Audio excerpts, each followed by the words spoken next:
I figure we go live. This is better than Chris's banking content. You want to go down? Yeah. Okay, we can go down.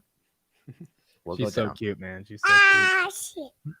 Oh shit! cute. What did she say? That's what it sounds like. No, this is what it sounds like. Do you see? You see yourself here?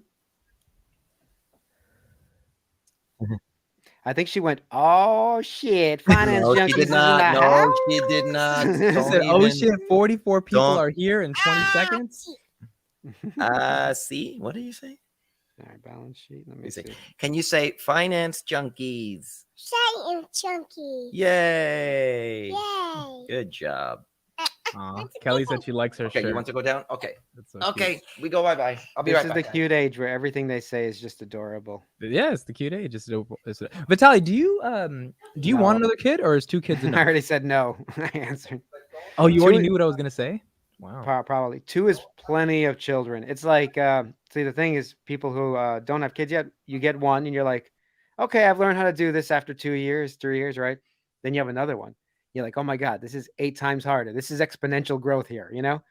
Because now you have 2 people competing for attention, for food, for everything. And you thought you could handle one, and then that's why you had a second one.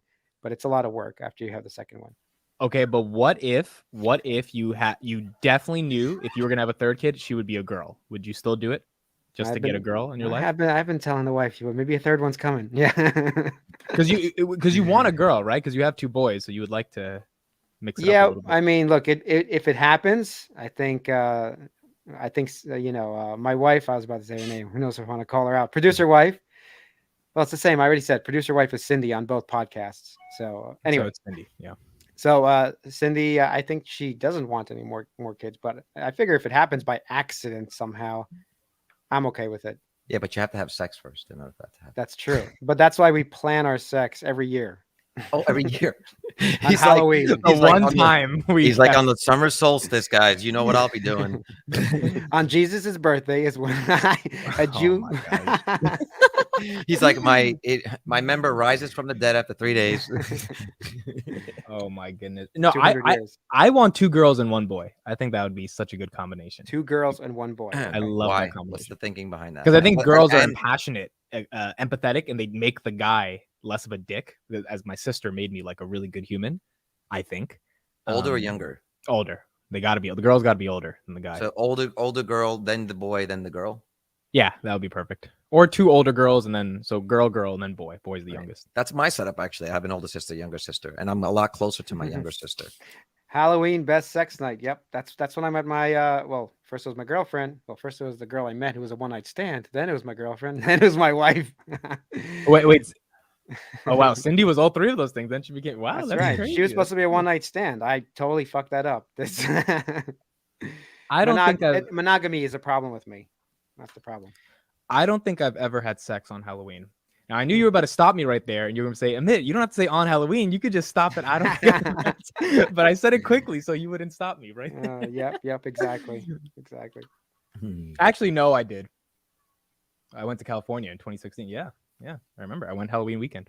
That was when I was dating somebody. Yeah. Oh yeah, Grinder had a Grinder was great in California. Yeah, took a whole He bought a bunch of super likes. It wasn't on Halloween though. It was like Halloween weekend. Nonetheless, Halloween is the best time probably to hook up.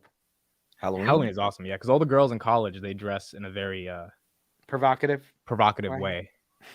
And yeah, when it's Halloween, it's very easy for a chick because you could be like, I'm the sexy cop, and it's just basically the sluttiest cop outfit, or you're like, I'm the sexy nurse. It's like a dude is like, you gotta try, you gotta put shit on your face, you gotta get a mask.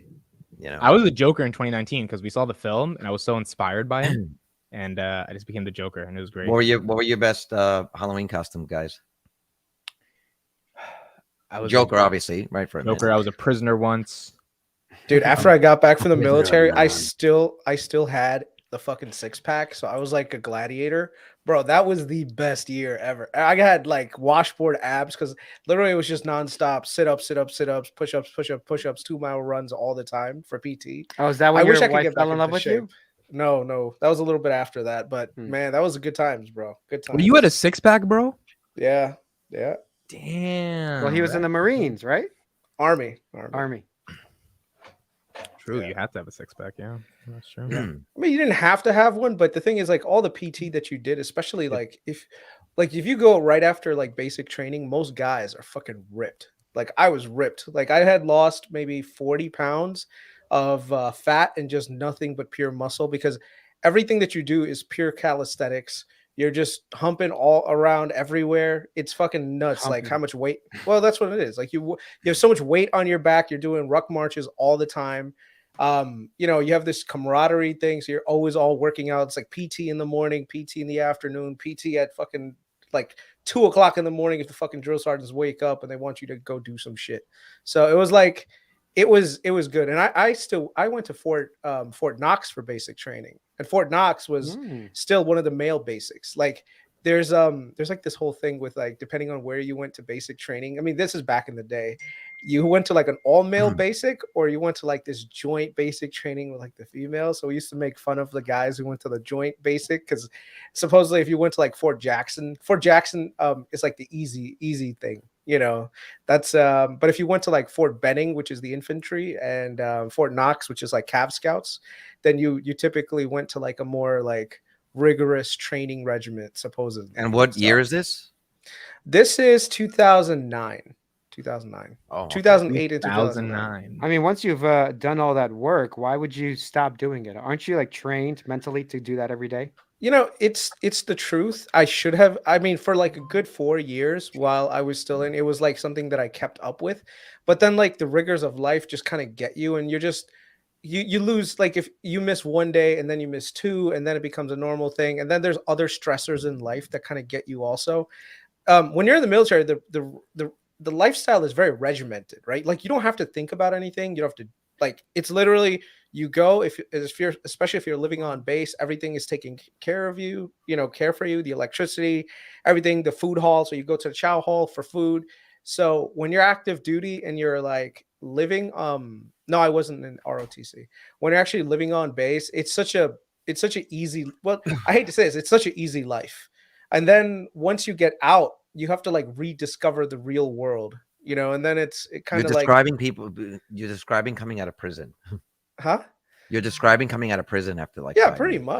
much, you know, like I sometimes I do miss that life, but then like I also think about, okay, you know, I wanted to have a family, of course. So that was the other thing for me. Like my I would not put a significant other through the life of a military spouse. It's a really, really difficult existence, constantly moving around, moving your kids. Some people can do it. Don't get me wrong. It's definitely something that's doable, but I believe it's really, really hard to in this modern age where people are a lot more social, people are a lot more like outgoing, to expect like every 2 years for your significant other to like leave all her friends and move to another city, sometimes another country. You know, Yeah, but so you those don't get to six pack, set that roots. 6-pack though, bro. Bro, I don't know. I don't think I could ever get that 6-pack now. I think You that's can, it. you Like, can, that was you that can. time in the 20s, and that's it. You can. It's harder now. Yeah. It's definitely harder. Like I just started going back again. I was gone for a bit. I injured my elbows, and it's hard. But the male body is some ridiculous shit. What it can endure. It can endure and snap back so quickly. If you've ever had any muscle, the moment you start going back, it's like you know, when your body goes from anaerobic to aerobic, or vice versa. Yeah, dude. I did not think when I first enlisted, you know, you do a PT test just to get where like an assessment of where you are and stuff. And I was like shitty. I could not do it. Like I was not trained to pass a PT test. And 9 weeks of just hard fucking grueling, and I was doing really well, like really, really well. And the thing is, it really comes down to just putting yourself through all sorts of stress, sleepless nights, and then once you get past that hurdle, honestly, I feel like once you've gotten through the military experience, like you feel like you're untouchable, right? Where I mean is like no difficulty is too hard, because you can always look back and say, you know what, this is actually easier than the fucking 5.5, 6 what I put myself through in the morning. 5.5, 6 miles with a fucking ruck march with like 150 pounds on my back, you know, overnight. Like it's a much. I trained 6 months to do that, the Tough Mudder. I don't know if they have one in New York. Do they have one in New York? Tough Mudder? They have more. I did a Tough Mudder in Atlanta. I know that they go around the Dude, country. they're hard, actually. man. And the one that I did was in the San Fernando Valley. So it was 110 Yeah. degrees. And they did it in a course that was designed for quads. So the Yeah. inclines were like 45 degrees and the declines were 45 degrees. And the Yeah. declines hurt more than anything. And it was 10 miles. And it was, an obstacle course. It was a lot. I trained for a long time for that. But man, I felt invincible. But the day that I did that, I thought I was gonna die. Like that sweat though, when you're in the sun, must feel amazing. Like when I go and I work out and I do cardio, I wear a hoodie just to like give me a little bit more pressure, and it feels great. It feels great. Oh, sure. But this was bad. I mean, this was like 100-something degrees, and you're running 10 miles, man. Yeah, it's a lot. And then some of the obstacles, they purposefully like dump you into like ice cold water. So the shock to your system, like there's a part where you slide down the slide in a tube, and you're underwater, and you have to find your way out underwater. But when your body hits that ice cold water, like every muscle freezes up, like you can't move. It's a whole mental thing too. At Fort Knox, there were these 3 giant fucking mountainous like climbs that you had to do. It was called Agony, Misery, and Heartbreak. And basically, like you didn't of course do them all at the same time. But the first one you did was Agony, because it's just this fucking long, windy road that just goes up the hill, and it sucks, right? And then you've got Misery, which is like a pretty steep hill going like straight vertical, and you have to literally like ruck march it up, and it's hard, but it's not that long. But then you got fucking Misery, which is a combination of both, and that shit is fucking painful, man. And I remember the last night. It's like you just described the Palantir investor the last 2 years. I remember the last ruck march we did. I think we did all 3, and then we did overnight. And we got back to our barracks, and they had like this giant bonfire, and all the drill sergeants, and they fucking played like Toby Keith. You know that song, American Soldier? Oh, American man. Soldier. Yeah. Bro, I cried like a little girl. I was like, yeah, I fucking made it, man. America. Fuck that. America. Yeah, dude, I love that. I was such a simp for America, man. bro. I was such a simp for America in 2008. I mean, I still love it. I still love America. Don't That's get me good. wrong. You heard it here first. He still loves America, guys. I do. loves America. But I was hardcore simping for America. Like you could have said something bad about like America back then, and I would have been like, "Fuck you, man. Fuck you." Don't mess with Texas. Well, this conversation is making me think about the Cheesecake Factory. So, Jesus. All right, so I think we got a lot of bank stuff to talk about. Chris, I think we got to start with SoFi, because I think the audience wants SoFi. So here's what we're going to do, okay? We're going to bring up the analyst report. Chris, I want you to explain in plain English what you think this means. You don't got to describe it. I guess what I'm trying to say is you called me today and you told me about SoFi, right? And you had some thoughts on it. So I guess you can describe it how you want to describe. Some of your thoughts were relatively not the best in terms of what this means for the company, but I want you to try to give both sides of it on how good is it or how bad is it. Now, Noto bought 108,000 shares after this report came out. So let me just pull up this real quick and you can explain it in simple terms for people. I think the other Chris had it here. And then we'll discuss it. So I'm not going to read through the whole thing, but in summary, why did the Wedbush analysts, the stock tanked like 10% today? Why did they reduce the price target to 250? And do you think there's any legitness to this report? legitness. I mean, they're bringing up valid criticisms on some of the business practices that SoFi has. I personally have had similar concerns, but probably around something else. Like one of the biggest criticisms that people have is around CECL, right? Where basically you have to have money set up on the What side. does that mean? What is, because I learned this for the first time today. What is CECL? It's basically let me just look up the actual exact word. It's current expected credit losses, right? So based on your expectations of credit losses in the future, you need to keep money on the side today. Now, when you have an asset that's held for sale, I mean, what do you call it? Available for sale. Basically, you're about to sell it, so they're like, "Yo, don't worry about it. You don't have to, you have to have this extra cash on the side for credit loss provisions." But if you're holding it to maturity, that means that you need to keep a certain portion of that on the side, and then this way, if there are any credit losses, that money can go towards paying those, like making up for the difference. So it's one of those. It's almost like a bank that has to have a certain amount of reserve capital always.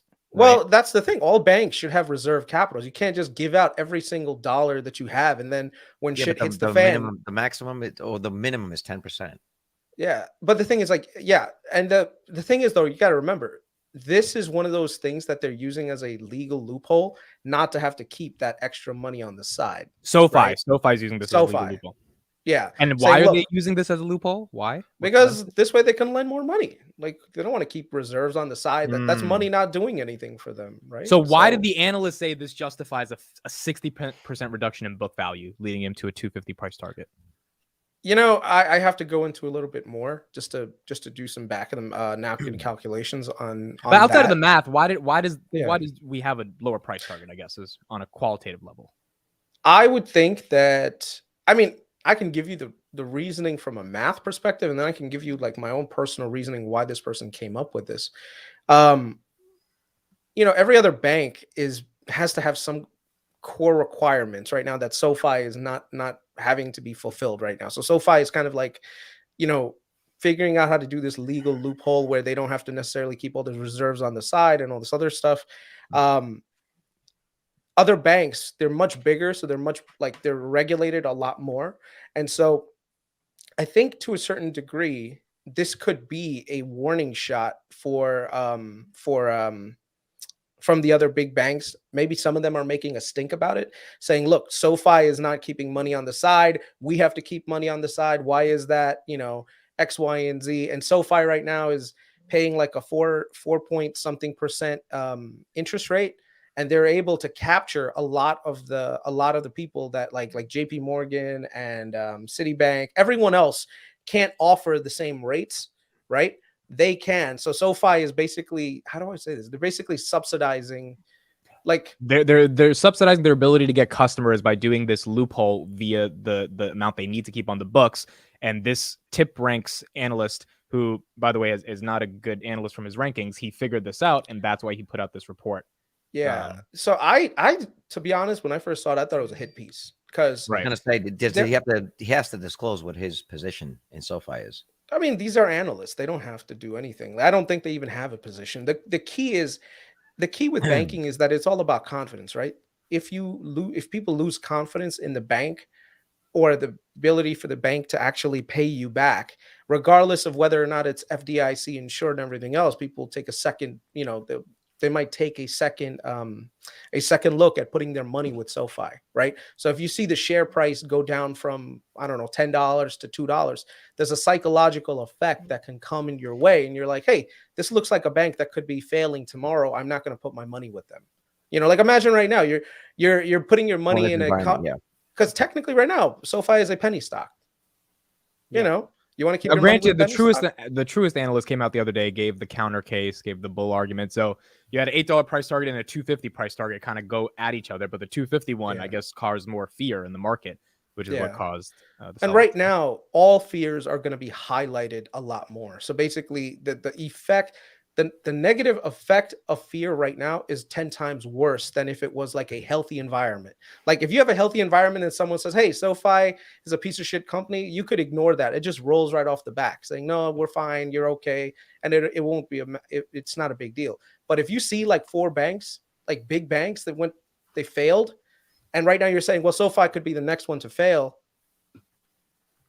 People, even if they don't really know the basic ins and outs. Now, gun to your head, you think the bank fails? Because I don't think so. Yeah, I don't think so. It fails like I don't think so. I don't think it fails, but I think that there is a concerted effort to keep this company very subsistence level, like low. They're not trying to let this become a true competitor. Like it's not in the best interest of any of the other bigger banks. So why would they let that happen? No. That's why if it does Are you saying that the market's manipulated? Yeah. I think you guys are reading too much into it. I just looked at all the banks. Besides JPM, they're all doing not too well. Okay. The other thing is SoFi is considered a fintech. It's not considered a bank yet, even though they have their banking charter. So if fintechs are all down, and we know they are with Square and PayPal, they're just being lumped into that.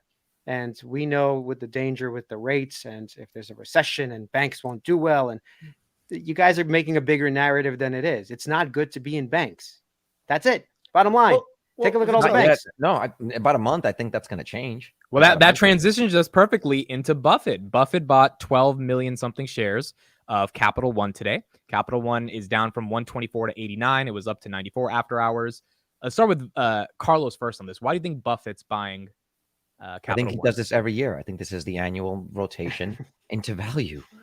Yeah, Like, every 50 years he buys banks. I mean, Not every 50. No. He's every year he buys banks. Okay. Yeah, I just don't think it's a big deal. I think to Chris's point about the extreme fear, I think every single thing is overanalyzed, and everyone's just trying to get ahead of this rug pull, a market pull. But I don't think in a normal environment that this would be news. And I do think, like I said, I figured like around May 12th, that's when I feel like we're going into the sell in May, and now we're going to see the money rotate out of the growth stocks and start going into the value plays where money's going to be relatively safe for the next couple of months. Look, what is it? Memorial Day is next weekend. It is? Yeah, and then the week after Labor Day, what happens? The market rally. Like Labor Day's in September, though, right? End of what is it? Like end of August. the first week of September. So yeah, whatever. That's the official end of summer. I just don't think it's much more than that, to be honest.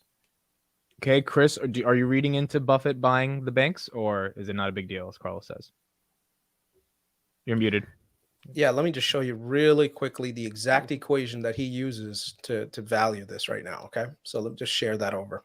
Is it using an advocate? No. You see this right here. This is just the PE ratio. Most banks, they pretty regularly trade.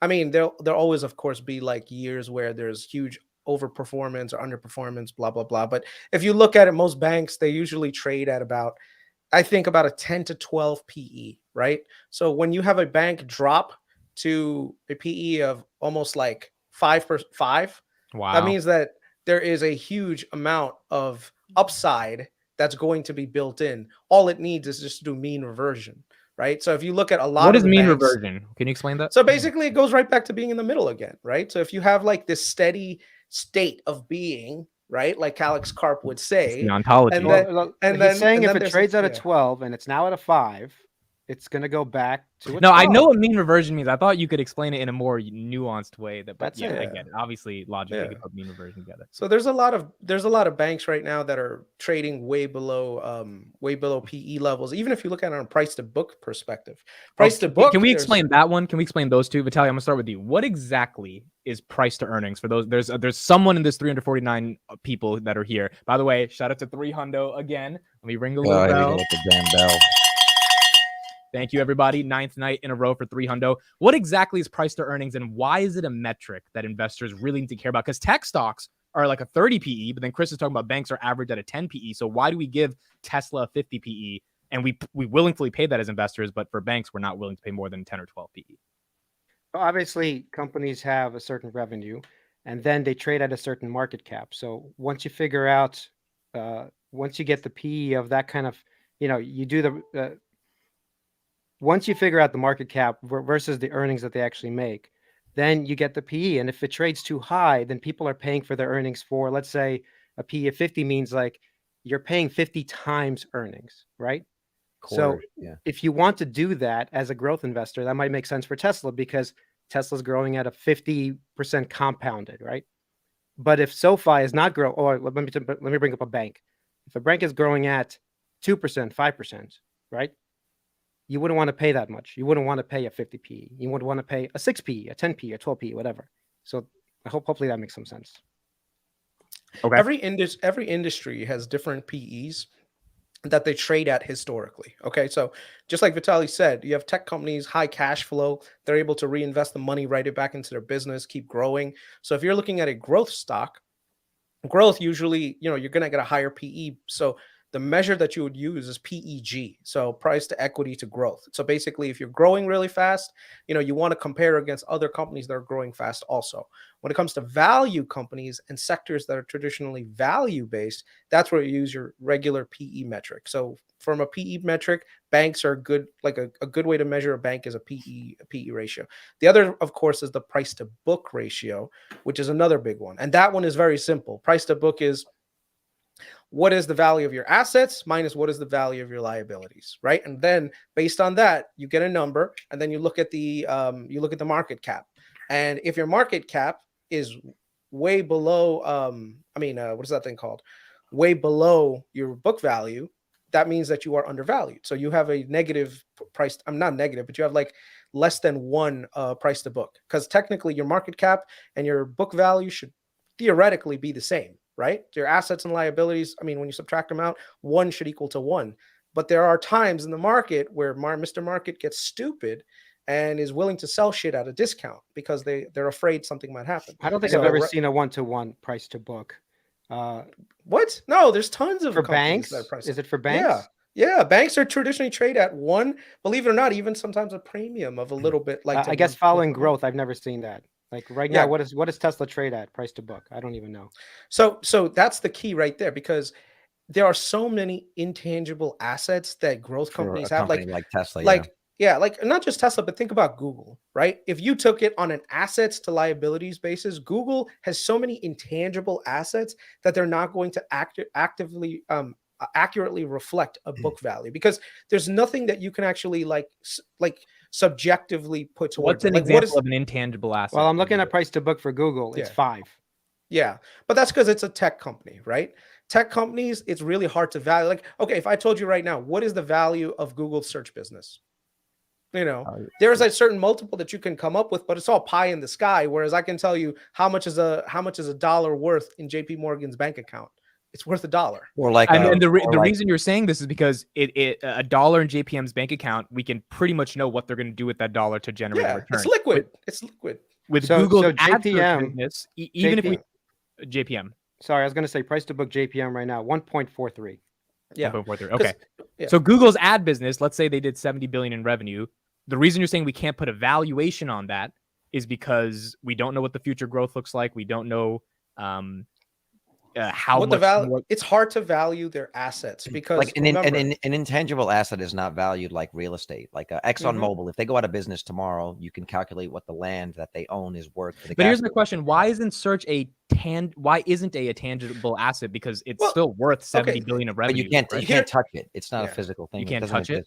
And it's not a physical thing in the world. Okay, so here's the perfect example that I'll give you, Amit. Okay, I have RC Cola and I have Coca-Cola. Let's say they're 2 different types of things, right? But they're both the same thing. What is the intangible asset of Coca-Cola? Like, what is the brand of Coca-Cola actually worth versus RC Cola? Because essentially they're just 2 Coca-Colas, right?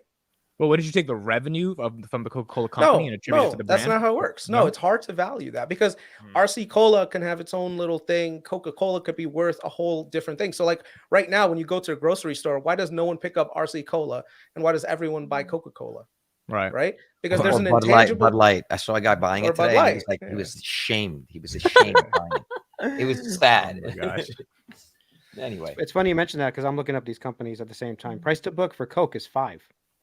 Yeah, because once again, intangibles, right? It's really hard. Price to book for Enphase is 28.8. Once again, seems a little pricey for microinverters. It's very pricey. I agree. Real estate should be usually priced. Actually, 31. It's 31. Yeah, real estate should be usually price to book is usually flat, like 1 or 2, right? Banks, same thing. Other industries, not so much. Like an example, another one is like Universal Music Group, right? Like UMG.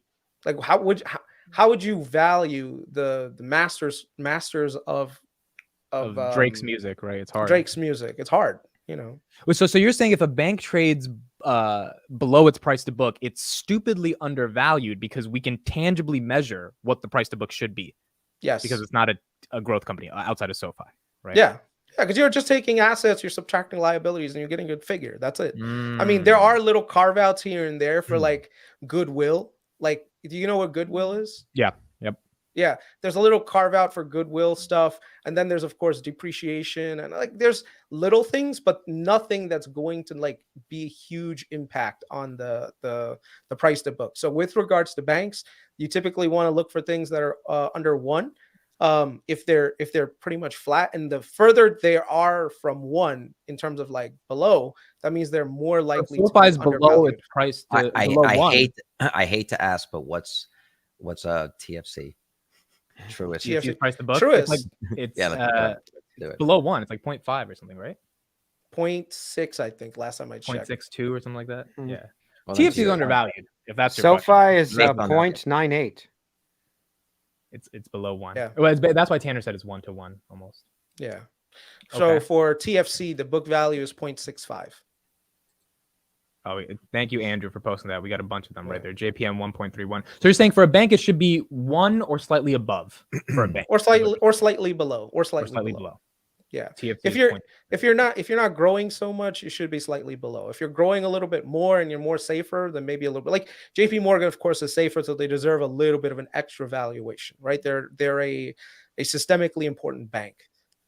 You know, other ones are not. So of course, you know, the book value of JP Morgan is going to be a little bit higher. Same thing with like a level of PE that you're more willing to accept with JP Mm. Morgan, right?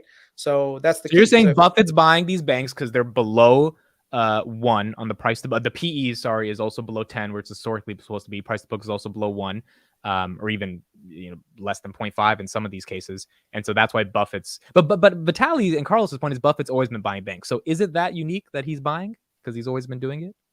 I mean, it's You know, an what, you know easiest what it sounds like to investment. me? You know what it sounds like to me? It sounds like to me right after COVID happened, and he was one of the first to buy. What did he buy? Delta.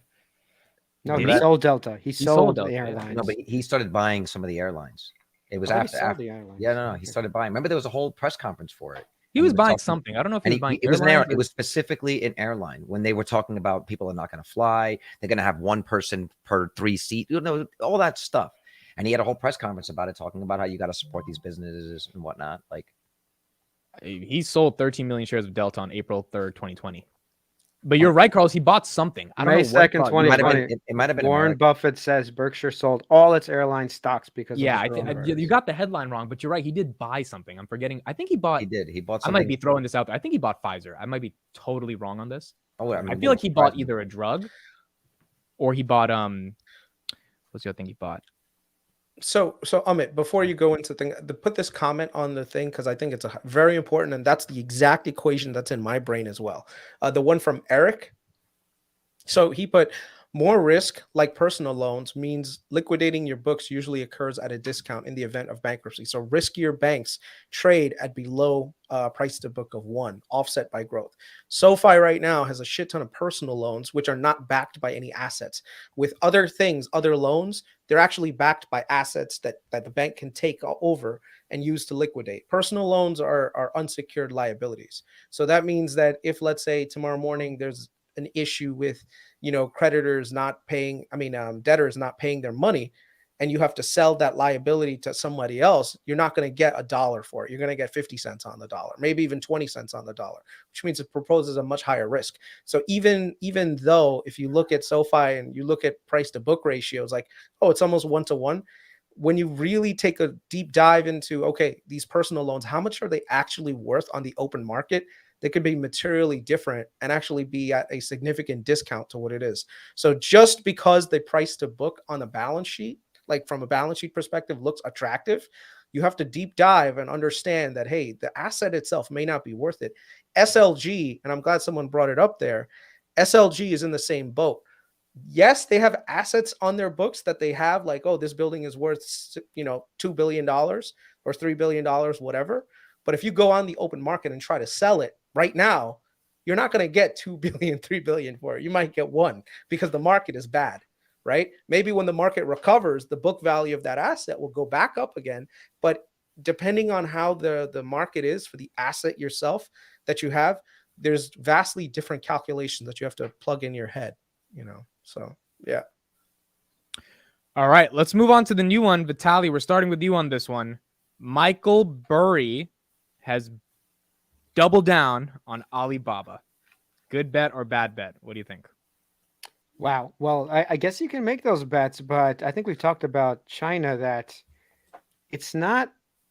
I was big on China like maybe 2 years ago. Me and Carlos were trading Neo stock and everything, and I You were did. trading Neo. We went back and forth about this. Yeah, no, but I did well in Neo. That's not the problem. The problem is that at some point, China kept hammering their tech CEOs, and even I lost all faith in the fact that they kept doing this. So Michael Burry is a trader at the end of the day. He makes great calls, so he's probably making a call that there is a reversion to the mean, just like as Chris said, that it's coming back. That we need Alibaba not to be. It's a great company, but it's just being hammered by the Chinese government that nobody trusted anymore. So I'm still of the belief you shouldn't trust the Chinese government right now, and you should wait till the actual turnaround. And yes, you might miss the upside, but you won't lose all your money. So I don't know. I can't trust China right now. I don't think this is a good bet.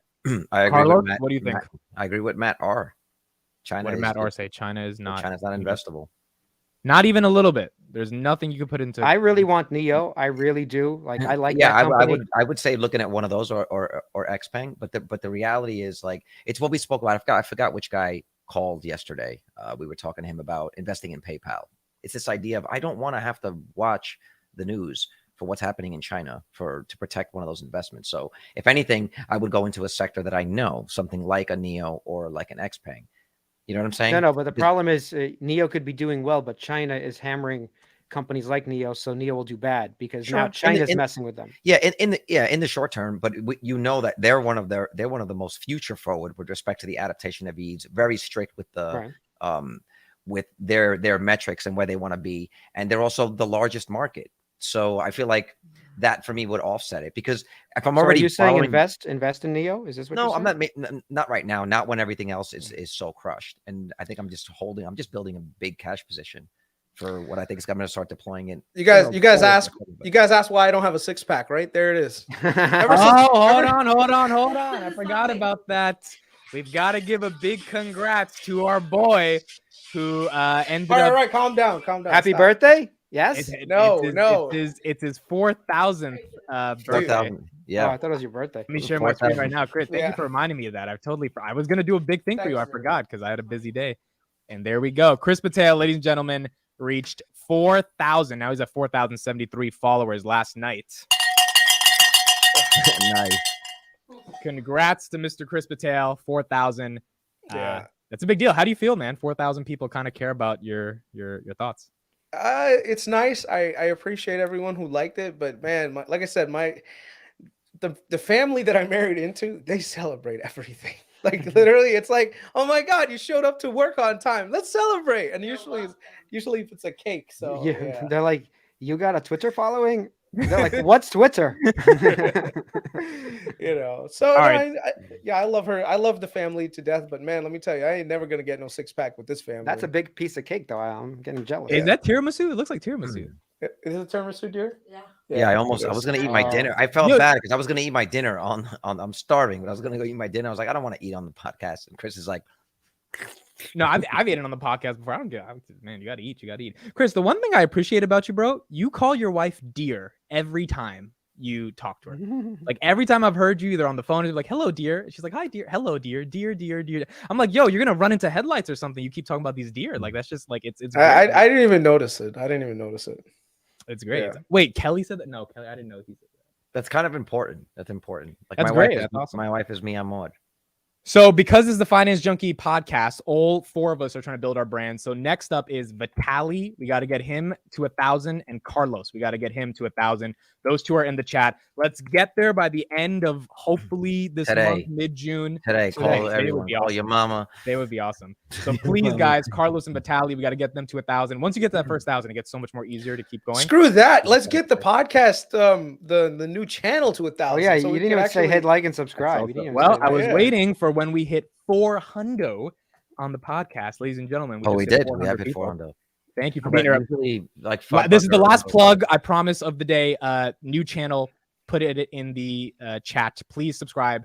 We need to build that up because this stream will eventually move to a channel. I think you need to put something behind you on the table that says like 60 days until, and it's just always sitting in the background. You know they have those every live day, sub every day. things you can buy on Amazon where you connect your YouTube channel. Every time you get a sub, it goes up. It's actually really cool.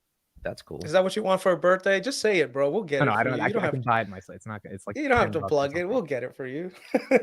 Okay, so we have 40 minutes left. What I am doing today, we're going to talk about one more thing until 40 people minutes. join. What?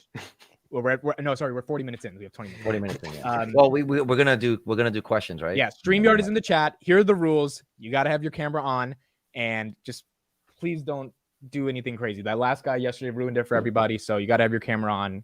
You can come on, ask a question. We're gonna limit it to 5 minutes just so we can get through everybody, and keep going from there. So, Chris, while waiting for some people to join the StreamYard, what were your thoughts on Burry buying Baba?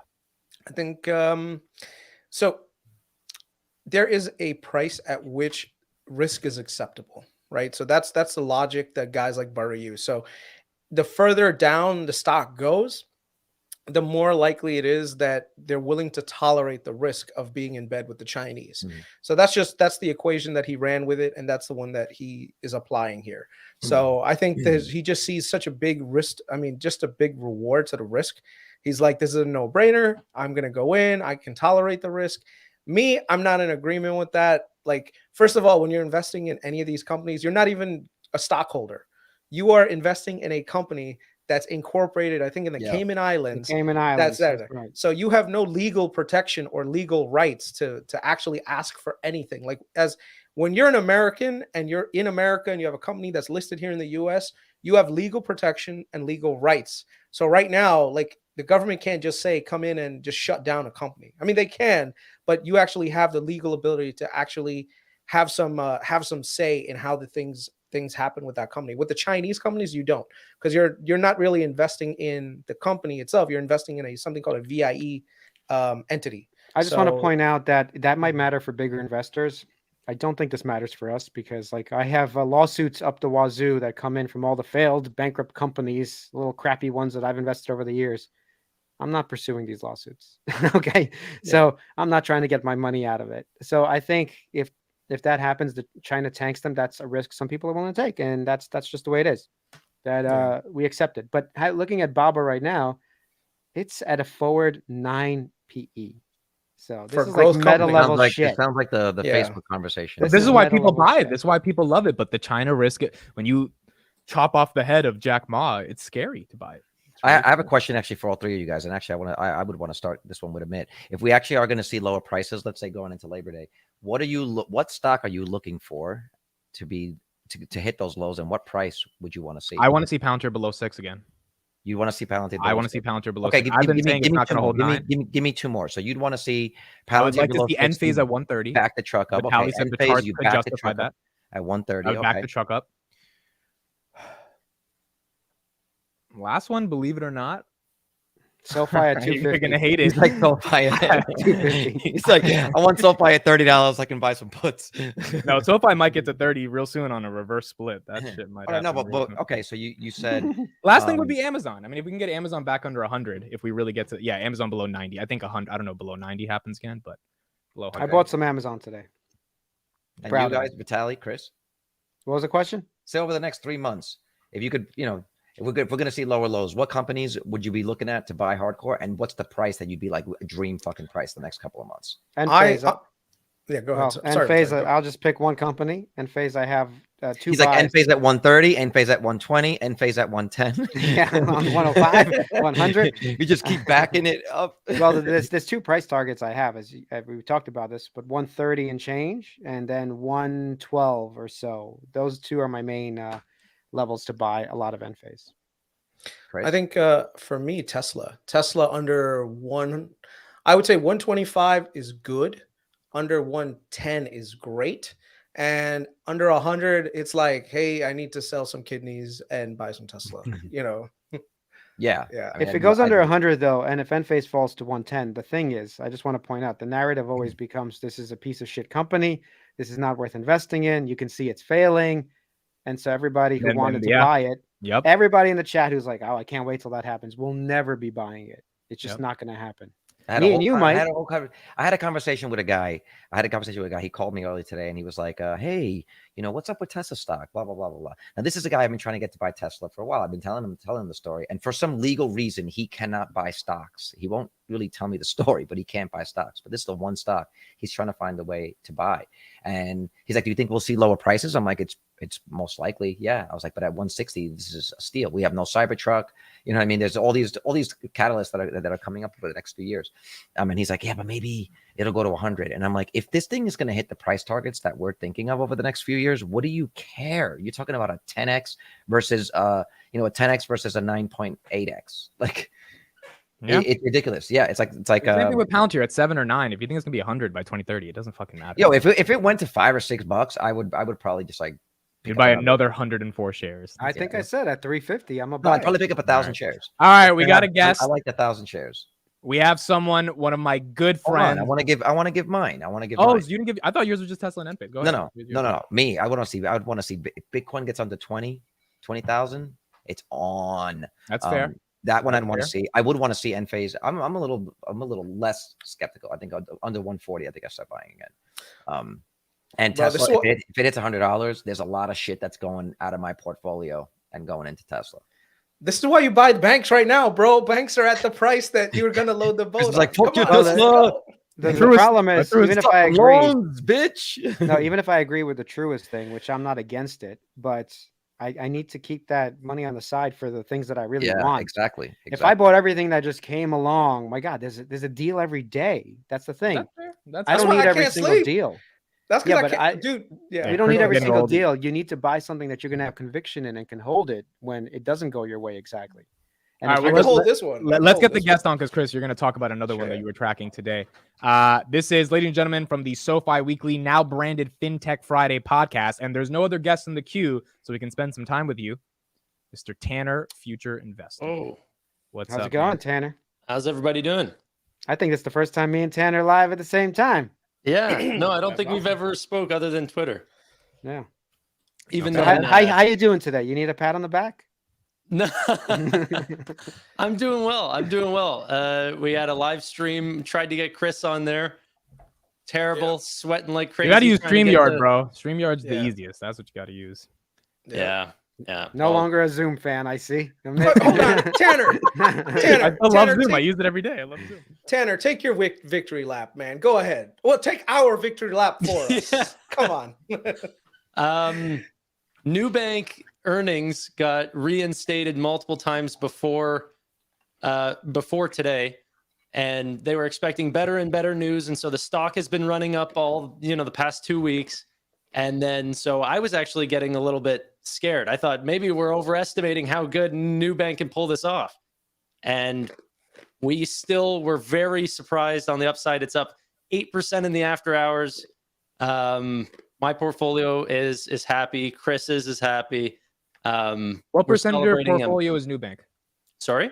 What percentage of the port is NuBank for you? I don't know. Probably like if I were to guess 6%, something like that. That's pretty significant. It's a very accurate guess. It's like 6.27, 8%. Yeah, well, I looked at it before this actual rise, so I'm trying to do like 5 point something added, somewhere near 6.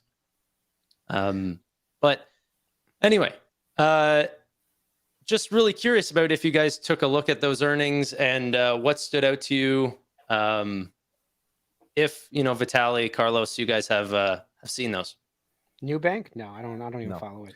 So NuBank is a fintech from South America, Latin America. They originally started in Brazil. CEO is great guy. They are disrupting a lot of the traditional banking system in Latin America. They were a really good buy. All right, this is one of those Warren Buffett stocks. Buffett bought in at a much higher price than it is today. So you're getting in at a price. $9.38. It's Yeah. $6 today. Now the What's market reason cap? 20 22 billion something. Yeah.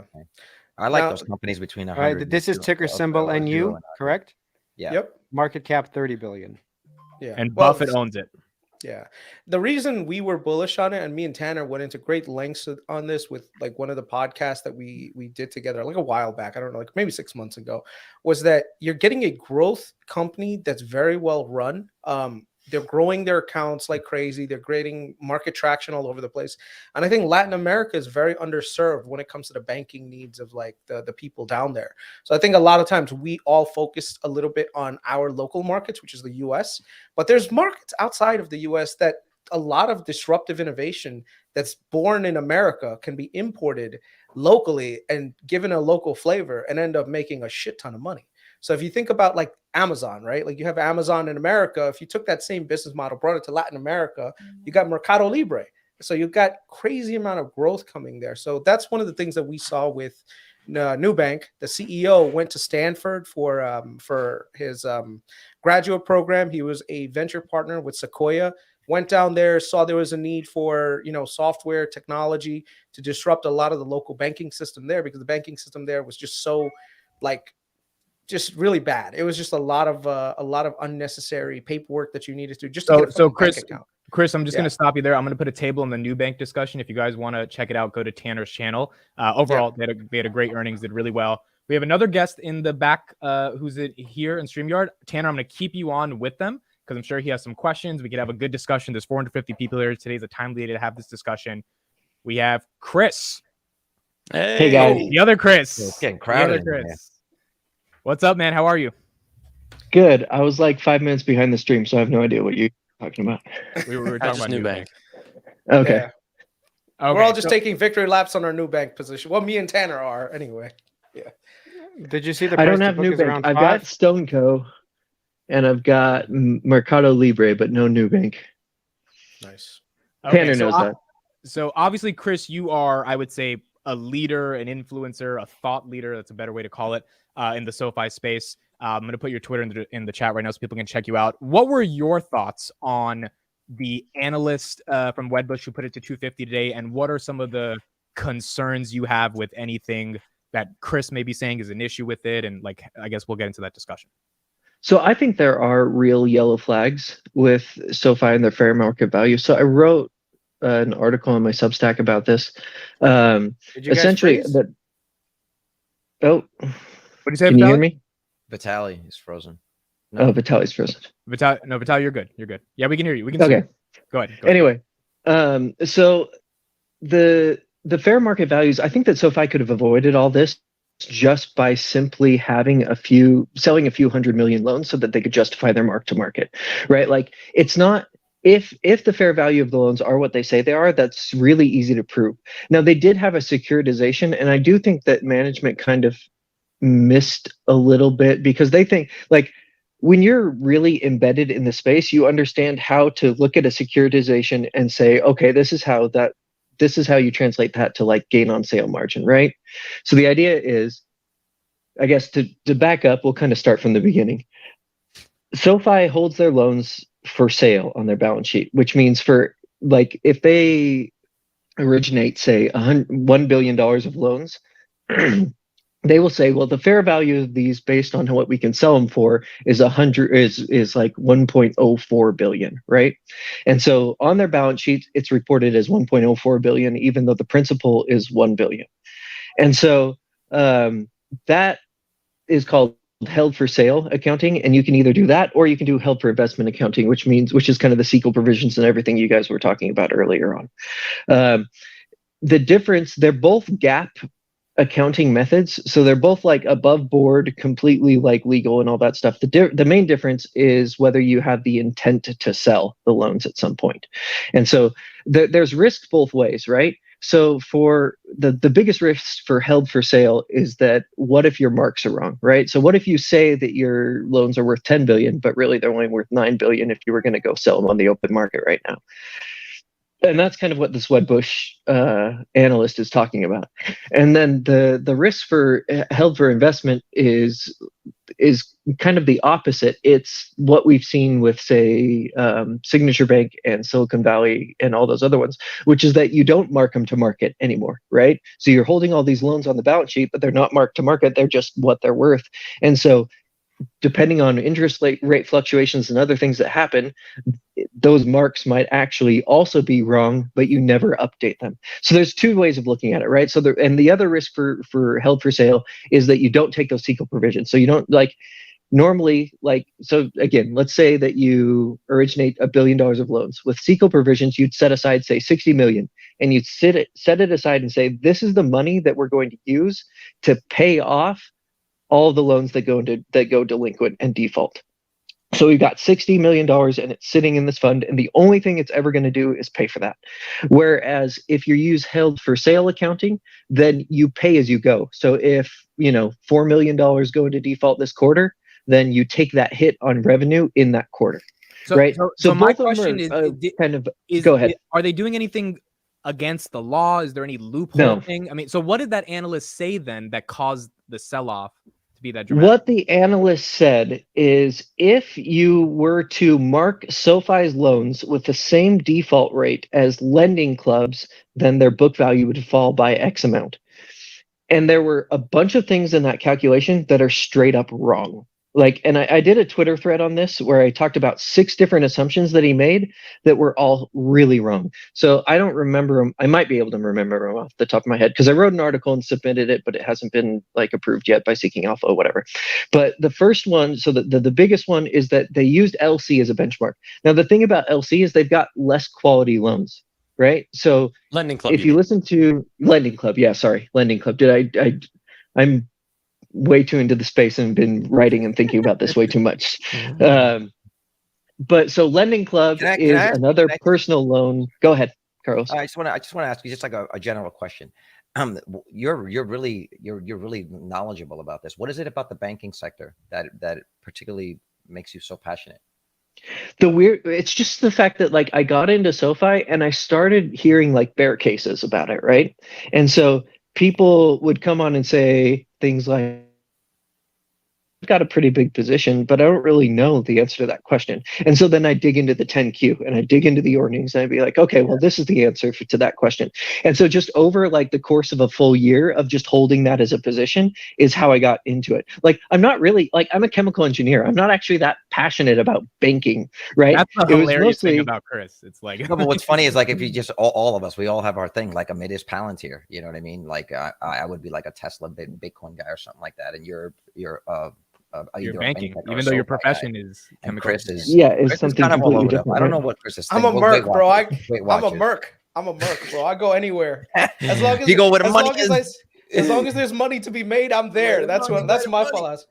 Okay, so Indian Chris, do you agree with the other Chris? Well, hold on, don't call me Indian Chris. I'm the real Chris. Over.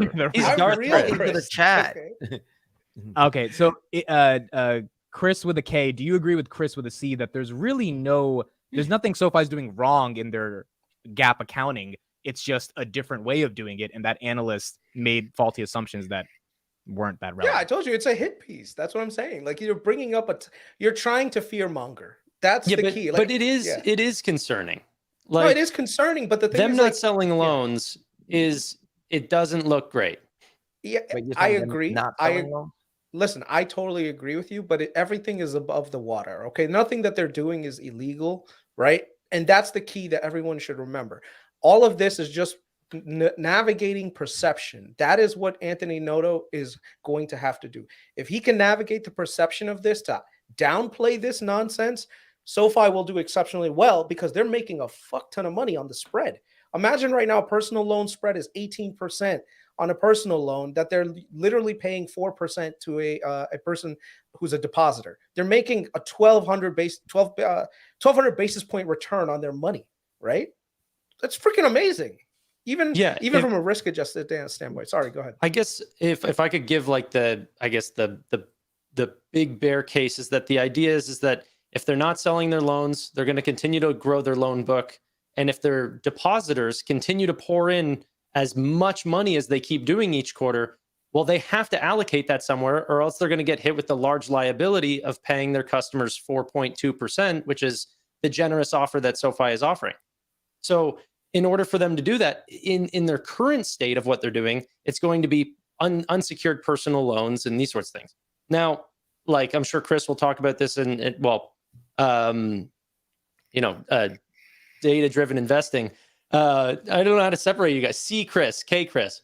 C Chris, K Chris. That's how we do it. Whatever. You could just call me Indian Chris. That's fine. I mean, you could have called him. You could have called him. You could have called him White Chris, but you didn't. You called me Indian Chris. Just right, letting y'all know. because the I white didn't- Chris I didn't is do the anything. default. Right, he's the default. Yeah, white Chris is the standard. You're, you know. How My do I dad's tell- actually Venezuelan, so How do I whatever. tell you two apart? That's Oh, what I true. wanna See, know. he's Venezuelan. He's not even white. There. See, that's why we didn't assume anything. Yeah.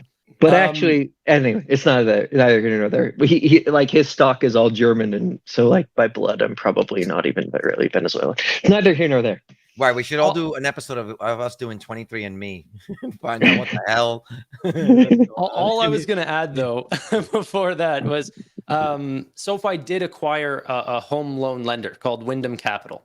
So the idea, I guess, the bear and bull case would be, are they going to diversify into home loans, which would be, I don't know if K Chris, if you would back me up on this, that would be a much safer thing to invest in. Defaults are much lower, and you don't need as many customers because the origination volume per customer is so high to, start to rebalance their loan portfolio that way. I think if they got into home lending, that would be amazing. I've had a SoFi home loan, and let me tell you, the process was amazing. Like, I kid you not, of all the loans I've ever gotten on anything, whether it be car, auto, everything else, home was the easiest. It was literally SoFi gave me a deal, gave me a rate, everything. We processed it. My wife, who's got student loans, like a lot of student loans, we put it under her name. They understood that. They said, look, you're not an idiot. You have a good job. You're a pharmacist. Like, all the good stuff was there. So they accounted for things outside of just, well, this is what your raw amount that you owe is, right? So they neglect, I don't want to say they neglected the student loans, but they understood the student loans was a liability, but it wasn't that serious. So that's been one of the biggest problems with banking, is that, let's say you're a doctor, right? And you have $300,000, $400,000 in student loans and you want to buy a house. Most banks will say, no, you have this huge, the huge liability on the side. We can't lend you this money. SoFi used to be like, no, it's okay. We understand you're in this field. You're more likely to pay your loans. We'll actually take that into consideration and actually issue you a loan. And yeah, they would just work with a lot of high net worth individuals. I think someone said it to me today. They're called Henrys, right? You know what that is? No. Chris, what does Henry. Henry, what does a Henry stand for? High earner, not rich yet. There you go. So that is So it's SoFi's people who bread make and like butter. 6 figures plus, but aren't like wealthy in kind of the standard definition of like have high, really high net wealth. It's So actually their idea is you get those people on the platform and then you help them build the wealth. Yep.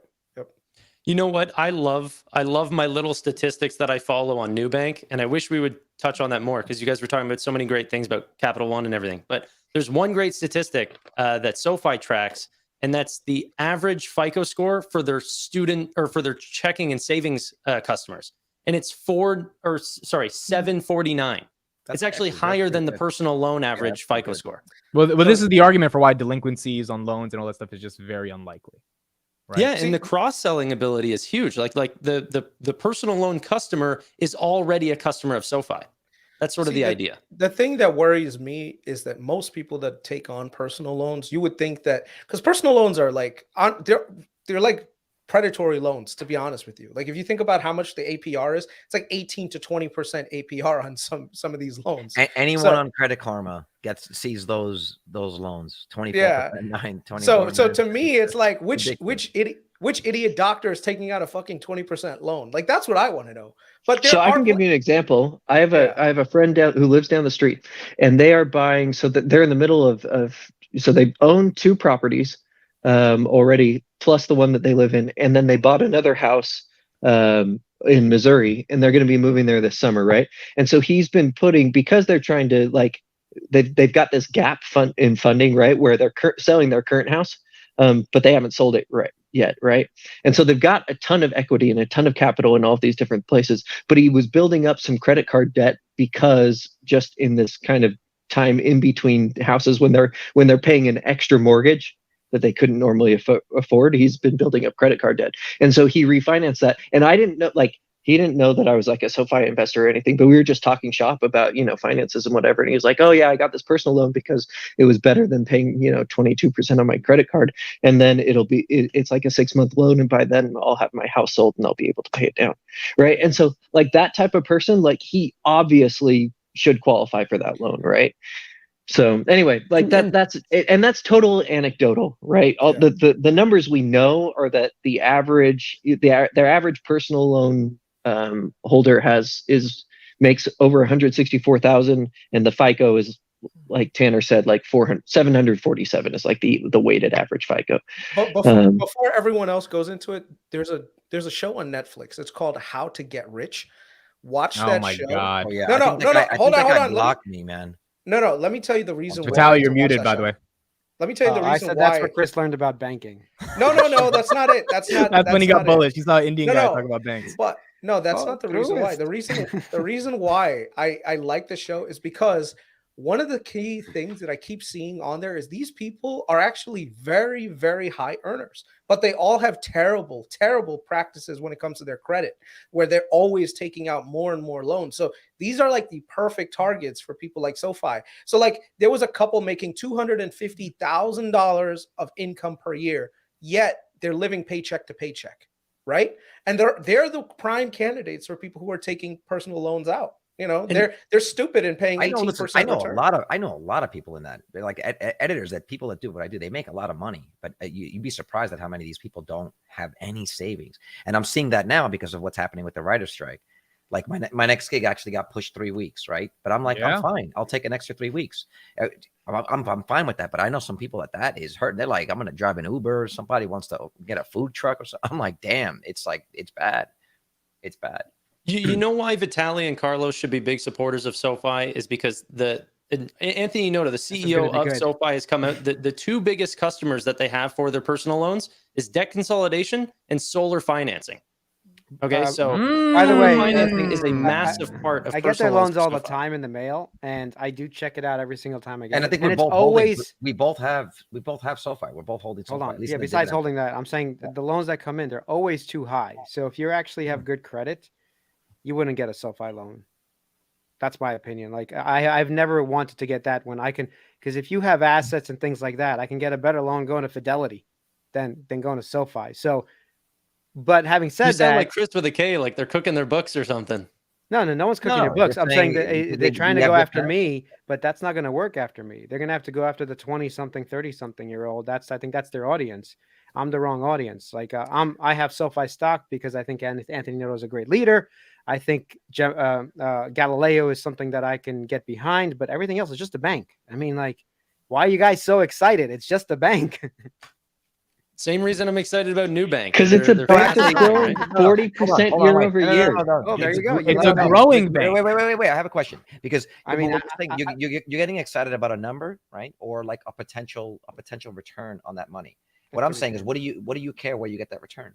Why does it have to come from the bank or something else? So I have two questions. So that's the first question. Why do you care where it comes from? This is why I was trying to understand why you're into the banking sector. The second question is, and this is for both of you, Tanner and Chris, what headline am I going to see in a year about SoFi that I'm going to go, fuck, why didn't I invest in that company?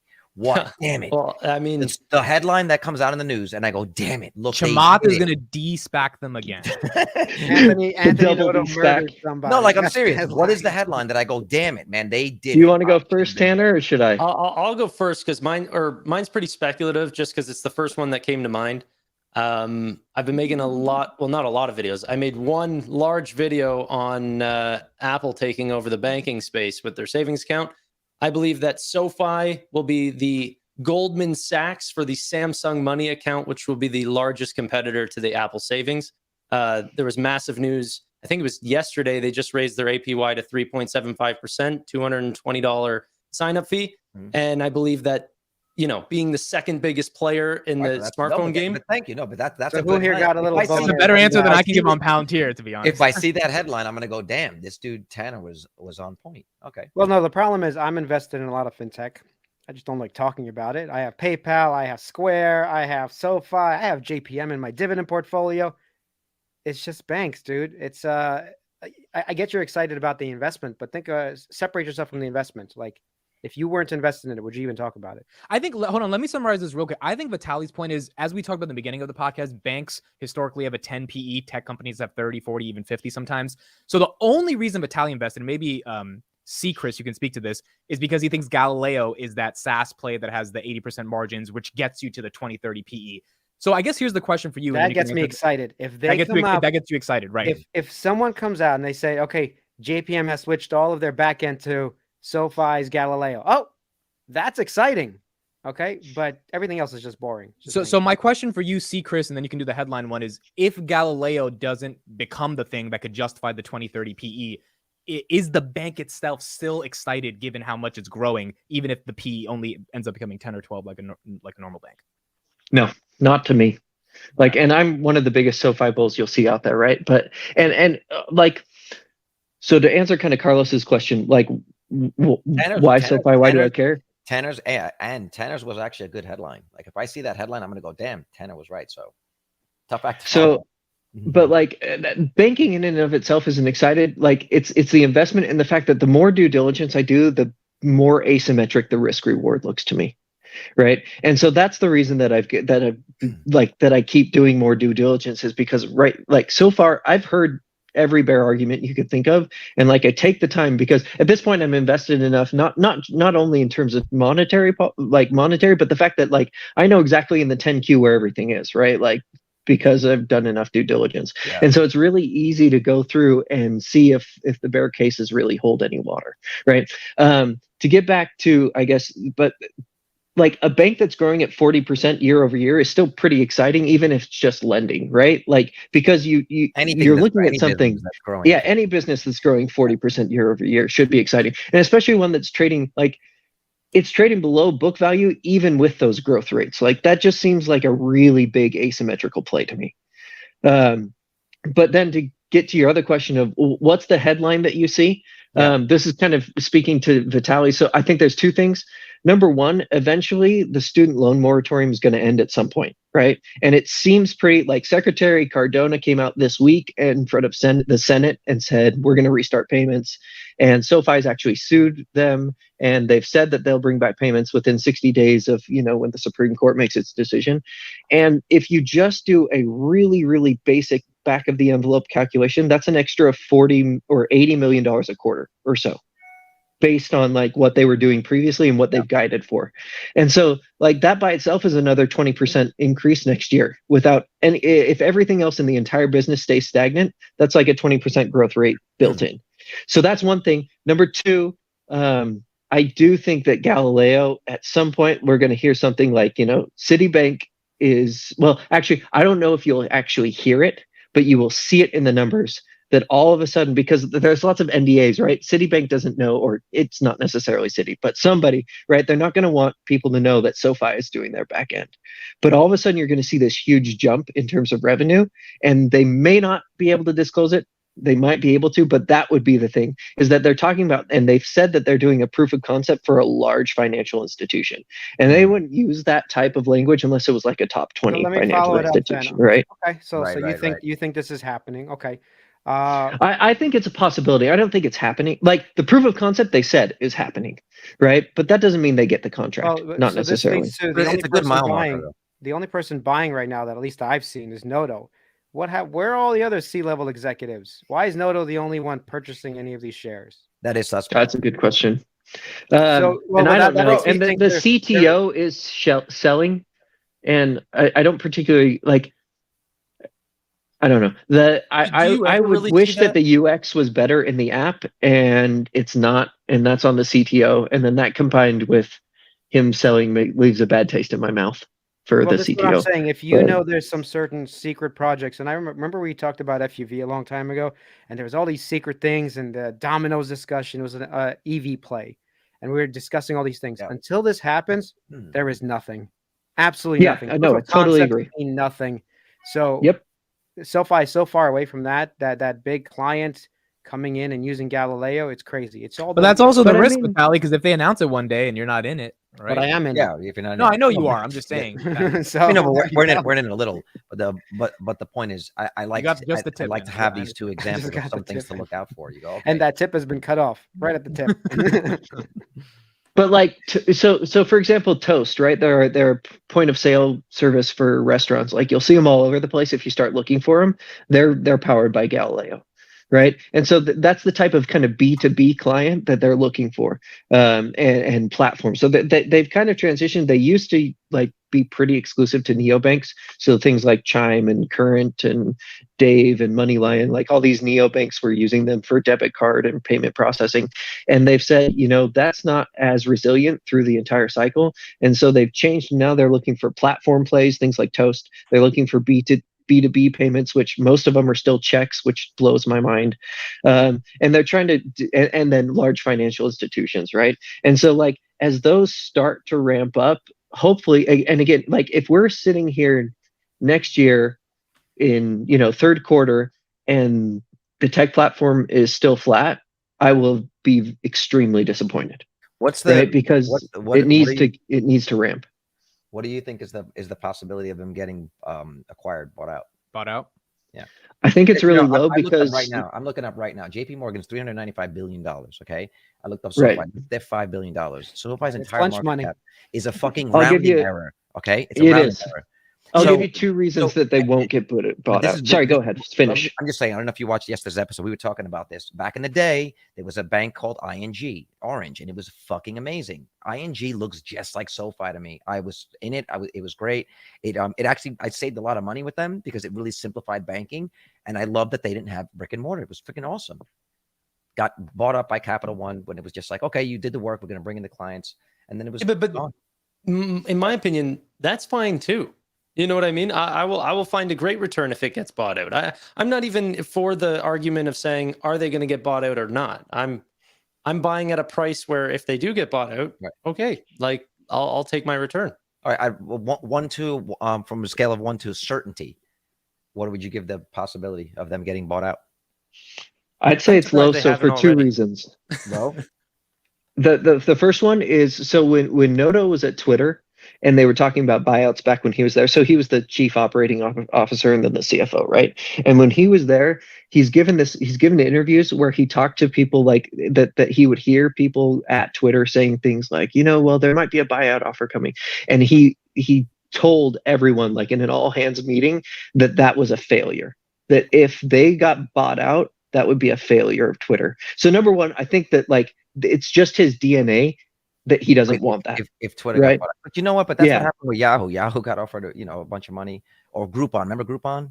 They got offered Yeah. a bunch of money. Yeah, but I think somehow. Chris is saying And Noto's it might. personality is he doesn't want to get bought out. He doesn't. So that but no I'm just no saying CEO is that gonna lowers say the that. chances. Come on. I'm not saying that it's impossible, right? And the board could overrule him, right? If tomorrow JP Morgan says, "Hey, we're going to sell for or buy it at $20 a share," right? The board has its what's Fiduciary. the fiduciary That's a good responsibility, word. I right? love it. To be able to and they could Override say, hey, we're going to overrule you, right? Yeah. But the second reason is also because all of the C-suite has these performance stock units that come due, or that are up until the summer of 2026. The minimum for those is $25 a share. And so a third of it vests at $25 a share, a third at $35, and a third at $45. So if you get bought out at anything under 25, so Noto gets all this flack, and people are always like, man, he made over $100 million in 2021. That was his salary. That wasn't his salary. 93 million of that was these performance stock-based units, right? And so like, well over like 90% of the compensation that SoFi has given him is tied up in these shares that he doesn't get until they hit at least $25 a share. Yeah, and so metric that means that the entire C-suite like looks at that and says, we don't want to get bought out for anything less than that because of all those performance stock units. So they've got like a monetary reason why they don't want to buy out. That doesn't mean it's not going to happen. Like I said, if somebody comes along with a sweetheart offer tomorrow and the board overrules them, and it's good for investors, then it'll happen. But those are kind of two mitigating factors that make me think it's less likely. Right. All right. Yeah, thank you. That was Really awesome. Tanner, we got to end it now. We got one more person backstage, and then I So you just don't have to wanted have to- SoFi Weekly this week. We've covered it. yeah, we covered. I know. That's why I wanted Chris, to. you got to be on I want SoFi to talk Weekly this week about. again. I want to talk about NuBank because Chris didn't really tell me. Okay, What- we'll do what that did on a you different like? note. We can't do that. Can you do that on NuBank Weekly? Yeah, We'll we'll do do that another week. We'll do that another week. Thank you, No one Chris wants and to Tanner, Sorry for for talking joining. about Tanner, before you boring go, hold SoFi on. for so Hold long. on. Before you go, you should change it to FinTech Weekly. That's Or- what I, we do. I agree. That's what it's gonna FinTech Weekly. That was announced Rebrand. today. Oh, okay, good. That's it. Yeah. All right. All right, Thank you, thanks, Chris and guys. Tanner. We'll see you on Friday. See you later, guys. Real quick, we have one more person backstage. We're gonna time it, making quick. One thing is in the chat. This guy Turner said, "What time is it?" I'm checking my watch right now, and it doesn't tell the time because the time is always now. So that's the answer to that. Okay. What's up, Pied Piper? Thank you for being here. What's up, guys? How are you? Hey there. How are you? Where are you calling from, and how long Those have you look been like the listening to Mario Holland? brother bricks. Like It's from the Mario. Amit bricks, man. Big fan of the Amit bricks. It's a pretty sick sign behind you there. To be honest with you guys, I thought this was the All In podcast. I see a brown guy, some white dudes. Yeah. Two brown guys. Yeah. No, we're the thanks most for letting me on. mostly in guys. That's a compliment. Yeah. I mean, I think someone called us what is it? The cheap discount J-Cal, version? the discount. I'm like, The I'll take discount any of those J-Cal? guys discounted. Yeah. I think I'm a better moderator than J-Cal, Loki. I think. No, Don't Oh, fucking call me you're Chamath, by the absolutely way. I right. fucking hate that J-Cal's guy. Don't call me terrible. Chamath. Yeah. Yeah. Okay, J-Cal. Yeah. Chamath, calm down. You guys keep playing with Fuck you. J Cal's terrible, so Amit, yeah, you're probably right. He's just so I'm in easily Texas. triggered. He's easily I- triggered. He's a good moderator, though. I don't know. No. All right. What's your question? So I've been on Twitter following you guys and just getting relatively new here with the FinTwit world. Big Tesla fan. What do you guys know about TSLY? Anything at all? Anything at all? TSLY? TSLY. So ETF based on Tesla. I looked it up. Oh, TSLY is Tesla basically itself is an ETF. yeah. Well, the thing is, the way that they do it is that they do options. It's covered on it. So they calls, do- right? Options. Okay. Yeah, they do covered calls on it. Yeah. But the thing is, like, even though you're getting a good return from what I'm seeing in terms of a divvy, but the the ETF price is down. So, like, if you're losing asset appreciation, then what's the point? And then you have to pay taxes on top of it with all the divvies that you're getting. So True. I'm not sure. I'd rather just buy the stock, to be honest. That to me With- seems like when they were yeah. talking about all these ETFs based on Bitcoin, and I'm like, just Yeah. buy Bitcoin, just hold Yeah. the asset, Right. because I then do hold- because I do hold a two significant things amount of Tesla. two Nice. things will if you're holding a significant amount of Tesla, just because there's two things that can affect your downside. If Tesla's price goes down, then that affects the ETF, right? And then the Right. ETF people could sell out of that. Just in and of itself, Tesla could be going up and people sell out because they're taking profit. I don't know. Personally, I would just own the stock. If you're looking for dividends, JetPQ and JEPI, I have those as well. Yeah, those are I way have those better. as well. I don't know if I'd be messing around with Tesla's. That you hold a stock and you wait for the moon. That's But is Tesla. there any unique true. reason TSLY was like catching your attention? Just because I'm seeing it pop up everywhere. I'm a Tesla fanatic. I buy all the Tesla shit that pops up in the store. Pardon my How much of French. your portfolio is in Tesla? 108%. I don't know if I want to publicly admit that. Too It's a much. lot. Probably It's a lot, probably 70 to 80. Wow, Okay, that is a that's lot. reasonable. Yeah. You just made Carlos have an orgasm when you said that. No. That's hot. No. I'll- Yeah, I'm he has to looking- leave right now. I'm not like guys, I'm looking at the premiums on a monthly basis. There are some fucking giant premiums, dude. Like Okay. January, they gave $1 premium, like $1 dividend. February, 90 cents. March, 90 They cut cents. it. They cut it, April, and it's still 82 beefy, dude. cents. May is 44 cents. But I mean, it looks like Not it's worth it. diminishing down. I don't think it's, I'll be honest, I have to do the math on it, but they went from $22 to 13. So if your asset went down by half, even though you got these dividends, they don't make up for the difference. So why not just buy the stock, not have to pay the taxes on the No, dividends? you're right there. So two caveats. One, let's say a very sizable piece of that is within a tax-free fund. Okay. Good. Beyond that, if we're buying now, it's already depreciated the asset fairly significantly, correct? Yeah. So the clowns that bought it 6 months ago Yeah. took the hit. I guess. Right. I guess. I mean, if this, I would say that this does this limit the upside to it? Because let's say Tesla starts going back up again, right? So that's where I get lost. I'm not super fluent. I'll admit Yeah. that. I just click and buy stuff sometimes. Yeah. Get excited. So I was hoping The- you guys might have a little more knowledge or insight. Unfortunately, a lot of these new ETF products that have been coming out, some of them are just so weird. Like I understood triple leverage. I understood two times leverage, but then now people are saying there's 1.5 times leverage. Then Oh, there's they're all like over all the these, place. yeah, then there's the covered call stuff, and then it's just these ETFs are getting more and more creative, but I don't know. There seems to always be a downside that no one really takes into account. But then the minute you do like mathematic modeling, you realize that they're actually not good investments. Like you're better So off if just you- buying the stock. If you look at that fund management company, Yield Max, I believe it is, they Yeah. have, I think, 6 new ETFs. They all opened at the same time approximately. They have one that's Yeah. ARK based. So it's based around Mhm. selling calls on ARK. Miss Kathy Yeah. Wood. There's Falls an on her. Apple ETF And they're probably as well. they're probably charged like a motherfucker for I think it's dormants. 1% fee. Yep. That's bad. Yeah, that's a Oh, lot. that's huge. Yeah. Yeah. I like I said, I wouldn't go with any of these creative things. As a shareholder, that's the best way to go, especially with an undervalued company like Tesla, depending on what your valuation model is. I would just buy the stock. If you really wanted to, you could just sell the covered calls yourself. You know, why pay a performance fee for That's true. someone I to do it sell for covered you? calls on Tesla every day. So yeah, you're right. Yeah. That's a good You know, point. why not just do it yourself? Yeah, exactly. All right. I appreciate the insight there. Before you leave, is there anyone you want to give a shout out to on this podcast in front of 430 people? Anyone in the world? Damn, we got that many people here. Like to give a Wow, shout how out many? to? 430. 430 people. Damn. I don't know if it's my mom watching. Okay. All Get right. her to watch, bro. Get her to watch. Subs. Get everybody to watch. I don't know. I'm kind of shy. There's this. Because that's a lot of people. Like This Oh, no, forum no, that you no, guys are go always ahead, go talking about. I would shout out to Kelly.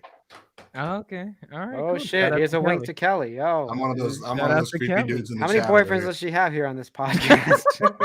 Kelly, don't know. you got Oh, This is the explain real that. one. She has This is the the real time. one. This is the real one. All right, man. Thank you for joining. I know you've Thanks been for watching having the me. I pod because appreciate it. Kelly are close, so she's got you Yeah. hooked onto the pod. And yeah, thank you for being here. Well, Also, well, go ahead, Welcome Chris. to the what do you call it? The Truist family, because I know you bought some Truist stock. Welcome- Right? Did I? I might have. That's right. I might have. All right, you know, just And in letting 2 y'all weeks, the know. family's gonna want to kill each other. Yeah, you'll see. You'll see. You'll see. No, when I click on stuff, it's my own mistake. It's all good. I appreciate insight for sure. Yeah. All right. Later. Awesome, man. Thank you for being on. Welcome back anytime. Thanks, guys. Plug the Bye-bye. new channel one more time.